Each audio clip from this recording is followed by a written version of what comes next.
Hey, this is Sober to Stay's Quick Fix. Today we're talking about the four disciplines that separate people who actually change from people who just keep promising to. Here's the opening line to M. Scott Peck's awesome book, The Road Less Traveled. It's just 3 words. He says, life is difficult. That's it. No positive vibes, no manifest your abundance, no exhaling the negative, just life is difficult. And most of us spend most of our lives pretending it isn't, which is exactly why it really stays that way. For us, the pretending had a name. It came in a bottle or a baggie or a pill, whatever. Pick your delivery system. The drug was just the tool we used to argue with that first sentence, that life is difficult. And our answer was, no, not for me, not today. I found a workaround, right? But the workaround cost us everything. And now here we are, sober, still trying to learn what Peck says every mature adult has to learn. And that's how to actually do the hard thing instead of dodging it. He calls that skill discipline, and he breaks it into 4 primary tools. Miss any one of them, and the whole thing falls over. So number 1 is delay gratification. This is the foundation. Most of our dysfunction comes from one move. Feel urge, react to urge, feel urge, react to urge, right? Peck's fix is brutally simple. Do the hard thing first. Then enjoy the easy thing without the shadow over it.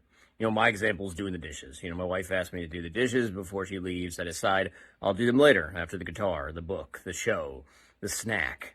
I do none of them fully because the dishes are humming in the background the entire day. 10 minutes of discomfort up front would have brought me an actual afternoon.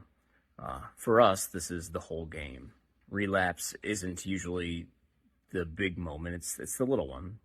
It's the feeling you didn't want to sit with, the boredom, the resentment, the 5-minute craving, and the voice that said, handle it later, treat yourself now. Delaying gratification means turning that around, sitting with the uncomfortable thing for 10 minutes, and watch it lose 90% of its power. That's the whole trick. 2, accept responsibility. Peck tells an awesome Greek myth of Orestes. That long story short, Orestes is born into a cursed family, gets stuck in an impossible situation, makes a freaking terrible choice, and gets tormented by these 3 harpies called the Furies for years. Then he ends up at this trial. God Apollo offers him an out, and Apollo says, I set this up for you. It wasn't you. You're off the hook, right? And Orestes stands up and says, no, it was me. I did it. And the gods are so astonished that someone from his bloodline finally owned their actions that they lift the curse and turn the Furies, the things that have been tormenting him, into wise, benevolent spirits that guide him the rest of his life. That's really the whole recovery program in one myth. The Furies don't leave when you blame your parents, your trauma, your ex, your boss, the bartender, the disease. The Furies leave when you stand up and say, it was me. Not to punish yourself, right? Peck is clear that over-responsibility is its own disorder, the neurotic who takes blame that isn't theirs. And under-responsibility on the other side, that's a character disorder, a person who never really takes blame at all. The sweet spot is, though, what's the piece of this that's mine? Own that part. Only that part, but own it completely. Tool number 3, dedicate yourself to truth. Peck says your view of reality is a map, built slowly over a lifetime from experience. And the problem isn't that your map is wrong. Every map is wrong somewhere. The problem is that most people stop updating theirs somewhere in middle age or really young. They mistake familiarity for accuracy, defend the outdated map, and live the rest of their lives lost while insisting they know exactly where they are. In recovery, your old map is the one that said, I can drink like a normal person. I'm not that bad. I'll quit when I want to. Nobody gets hurt but me. Every one of these is a line on the old map. Getting sober is the act of throwing it out and starting to draw a new one. Honestly, slowly, with a lot of feedback from people who see you more clearly than you see yourself. That's what a sponsor is, therapist, pastor, whatever. That's what a group is. They're the people you show your map to so they can point at the parts you're still getting wrong. And here's Peck's hard line.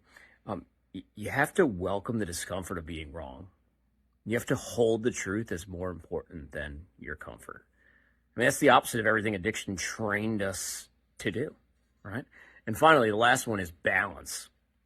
The first three tools are brutal if you take them too far.